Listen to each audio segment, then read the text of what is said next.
Okay, welcome back to learning about quadratic functions. This is part 4 from chapter 2. Today we want to talk about maximum and minimum values of quadratic functions. Now we know those words. What is something that is maximum or minimum? But by the end of today, what we hope is that we know, again, how to find the maximum or minimum value in a quadratic function. So to review, if you have something that's a minimum, that means it's the lowest point, and maximum is the highest point. The minimum and maximum points are sometimes also called turning points or stationary points. It's like if you imagine you throwing a rock, it would go up, up, up, up, up, up, up, up, up, and then it would, at one point, it would stop going up and it would turn and come down. And that would be the turning point. And in a way, the motion of it has stopped. It stopped going up. It's not yet come down. That's why it's stationary. The shape of a quadratic graph is called a parabola. We've talked about that term a lot. The minimum and your maximum point determine the range of a function. Hopefully you remember talking about range. We used this picture. We said that range reminds us of how much up or down the function can go. When we're talking about quadratic functions, the general form of a quadratic is written as ax squared plus bx plus c. We put them in this form, we can easily find the values for quadratic formula. You can see the y-intercept, that's the c. But you can also know the orientation of the parabola based on what is a, because the coefficient of x squared determines whether it's a smiling curve or a frowning curve. Let's look at some examples. So if you had a function like this, where it's just x squared plus 2x minus 3 equals y, it's understood to be 1, positive 1, but we don't write it. Here's the graph of what that would look like, and we can see that if a is positive, if it's greater than 0, the curve is going to be a smiling curve. That means it will have a minimum value as its turning point. The turning point minimum value here, can you see it? Maybe you can pause the video and say what you think the minimum point is. Okay, hopefully you can see that it is minus 1 minus 4 down there at the bottom of the graph. Okay, let's look at one that's not positive. Here's one that is minus 2x squared minus 2x plus 3 is equal to y. You can see that just over there on the screen. So what is the a here? The a is minus 2, and you can see that if the a is negative, then the curve is a frowning curve, and it will have, therefore, a maximum value as its turning point. So what is the maximum value here? Look at the graph, share your answer, pause the video. Okay, welcome back. Hopefully you found that it's a little harder to see the scale here, but that the maximum value is there, which is negative 1/2 and positive 3.5 in the y. Okay, so how would we find this turning point? Actually, we have talked before that when we rearrange a quadratic equation into the completed square form, we see the turning point. Now, just as a reminder of that, if we had this function, y equals x squared minus 4x minus 5, and we rearranged it into the completed square form, we'd take half of that middle value, and then we think about, well, what does that add? If I was going to expand that out again, I would get x squared minus 4x, but I'd also get a positive 4, so I need to subtract a 4, then I have to keep my original minus 5. I can combine those, and I get minus 9. So I have my perfect square and I have my minus 9. So when you graph this thing, if you see it in completed square form, that minus 2 and the minus 9 help us to find the turning point. What turning point is it here? Let's have a look. See it there circled in red? The turning point is positive 2 minus 9. Now, so if we can change a quadratic function into the completed square form, we can see the turning point automatically. The general form, okay. The general form, after completing the square, looks like this. You have the function, and then you have some coefficient, if you have one, a bracket, x minus some number, squared, plus another number, that's the k here. So h and k. Now, we know this function, we just graphed it and looked at it, and the turning point is positive 2 minus 9.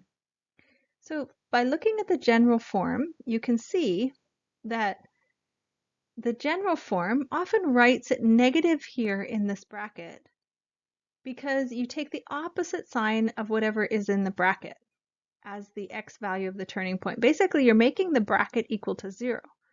So if you wanted it to be 0, you have to have positive h, or down below the turning point is actually positive 2, not minus 2.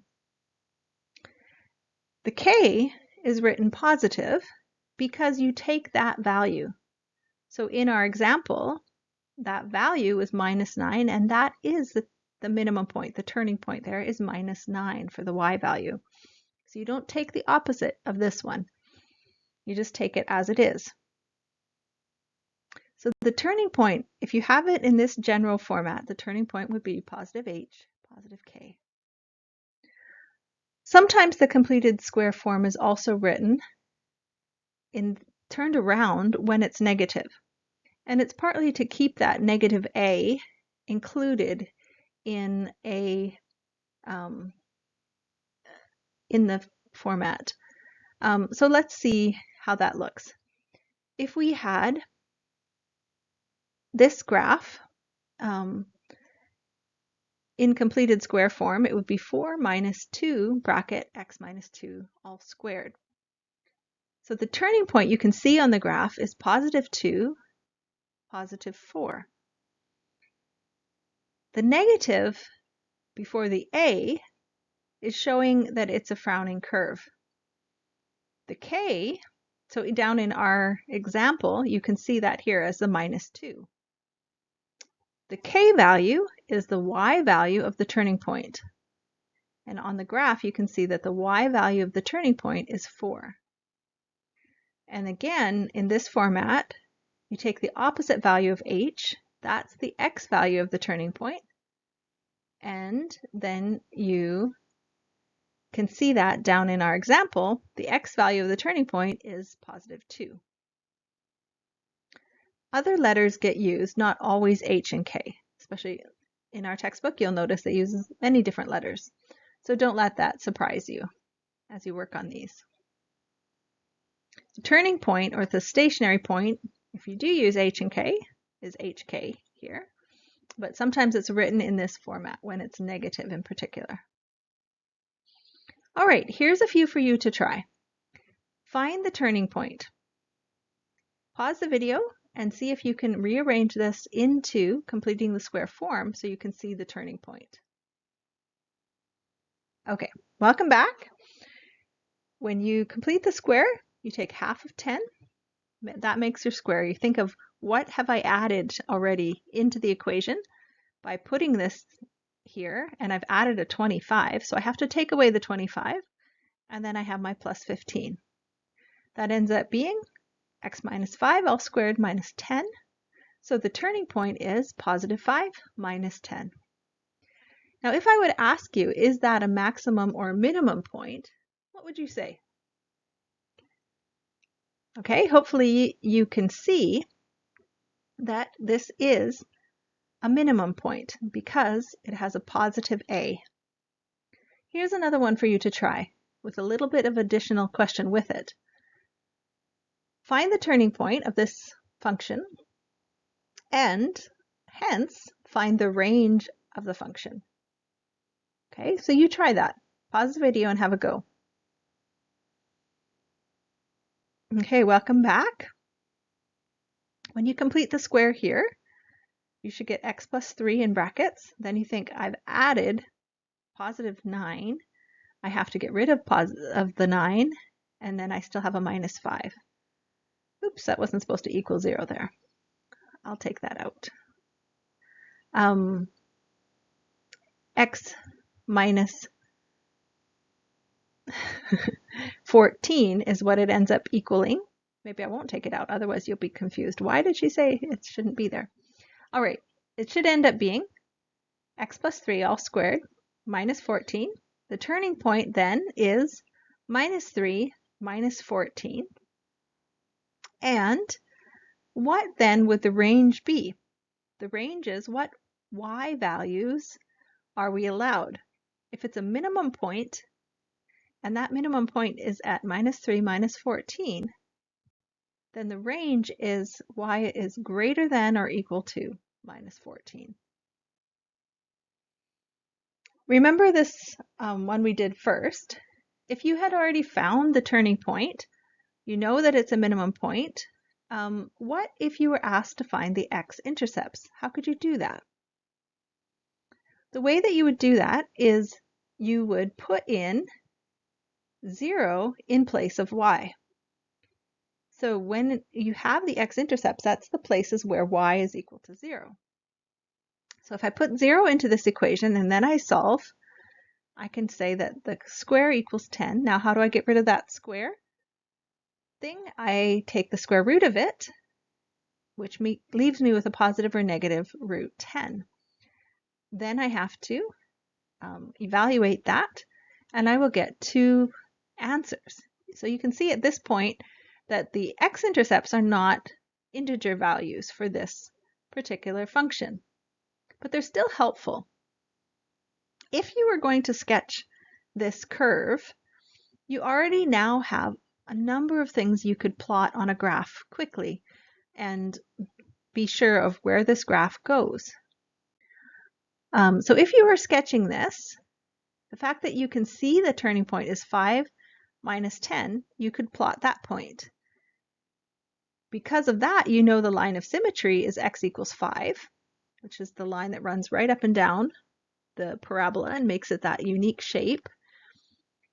The x-intercepts we just found are 8.16, 1.84, which could then be plotted on the x-axis there. You could also find the y-intercept by putting in x is 0. So when x is 0, what will y be? Y will be 15. Unfortunately, that's off my graph here, so you can't see that. But when you are sketching these kind of graphs, you want to be able to quickly find information. So finding y-intercept, x-intercept, turning point, line of symmetry, all these things are very helpful. You could see that y-intercept from the original equation when it was in the general form.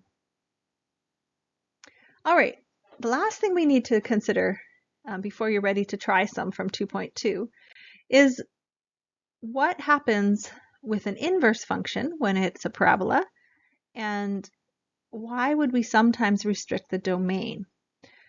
If you look at this graph here, the red line is y equals x squared. That should become very familiar to us. The inverse of that is when you switch x and y. So if y squared equals x, you would get this blue line. Now the red line is a function. It passes the vertical line test, but the blue line is not a function because you have 2 values of y for 1 value of x. If we could restrict the domain of the red line, then we could have an inverse function. we could have a function of the blue line. Let's show you what I mean by that. If we would, for example, restrict the domain of the red line so that it's only x is greater than 0, we would get just half a branch because we could limit the range to just one side of the parabola. That would make the inverse actually a function because you can see that that blue line now does pass the vertical line test. It has just one value of y for every value of x. The domain of your function becomes, if the domain is restricted, it restricts the range of your inverse. Okay, those switch. And when you notice the graph here, they look like a perfect mirror across the line y equals x. If you restricted the domain of that original red line to the negative values, it would also work. It would look something like this. If I took just x is less than 0, then you would end up having just the blue line down below. Okay.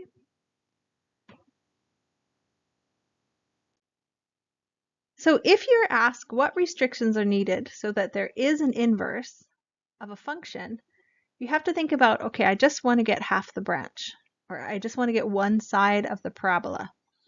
So if we go back to this one that we've looked at before, if we restricted this, you could restrict the function and say, okay, x has to be greater than or equal to